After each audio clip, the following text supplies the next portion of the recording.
NGT అనేటటువంటిది ఒక ప్రత్యేక బాడీ.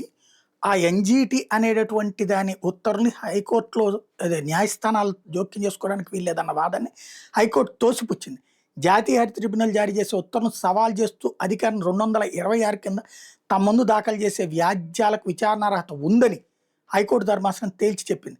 ఎన్‌జీటీ చట్టం సెక్షన్ 22 కింద ఉన్న ప్రత్యామ్నాయం ప్రకారం సుప్రీంకోర్టులో పిటిషన్ దాఖలు చేయాలని, అయితే ఆ సెక్షన్ కింద హైకోర్టులో పిటిషన్ దాఖలు చేయడం పైన ఎలాంటి నిషేధం లేదని తేల్చి చెప్పింది. సెక్షన్ 22 కింద ఉన్న ప్రత్యామ్నాయం హైకోర్టు తన న్యాయ పరిధి ఉపయోగించకుండా అడ్డుకోలేదని, చట్ట నిబంధనలకు విరుద్ధంగా ఎట్లాంటి పర్యావరణ అనుమతులు లేకుండా జరిపి మైనింగ్ కార్యకలాపాల వల్ల ప్రభావితమయ్యే ఏ వ్యక్తి అయినా ఎన్‌జీటీ చట్టంలోని సెక్షన్ 16లో పేర్కొన్న బాధిత వ్యక్తి నిర్వచన పరిధిలోకి వస్తారని తేల్చి చెప్పింది.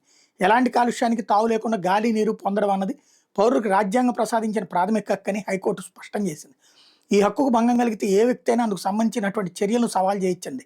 ముఖ్యంగా పర్యావరణ అంశాలకు సంబంధిత గ్రామానికి చెందిన వ్యక్తి ఎవరైనా కూడా ఎన్‌జీటీ ముందు అప్పీల్ దాఖలు చేయవచ్చని తేల్చి చెప్పింది.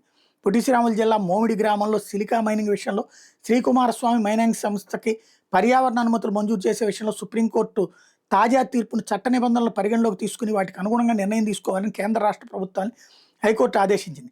పర్యావరణ అనుమతులు తాత్కాలికంగా నిలిపేస్తూ ఎన్‌జీటీ ఇచ్చిన ఉత్తర్వులు జోక్యానికి నిరాకరించింది. ఎన్‌జీటీ ఇచ్చిన ఉత్తర్వులను సవాల్ చేస్తూ శ్రీకుమారస్వామి మైనింగ్ సంస్థ దాఖలు చేసిన పిటిషన్ హైకోర్టు కొట్టేసింది. ఈ మేరకు న్యాయమూర్తి జస్టిస్ రవినాథ్ తిలహరి, జస్టిస్ కుంచం మహేశ్వరరావు ధర్మాసనం ఇటీవల కీలక తీర్పు ఇచ్చింది.